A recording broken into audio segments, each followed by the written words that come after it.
เขาวัดเก่าวัดเก่าก็มาคึกดีไอ้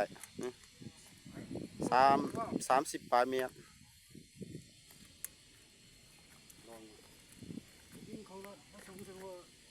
30ปลายเมตรแม่จะต้อ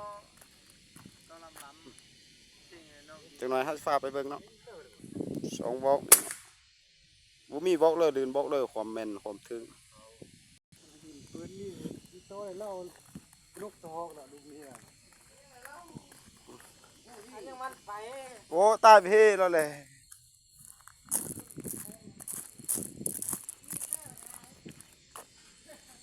เอายิง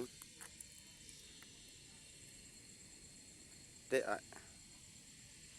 ต้มตัวตื่นเด้อต้มตัวอยู่หลุมนี่นะ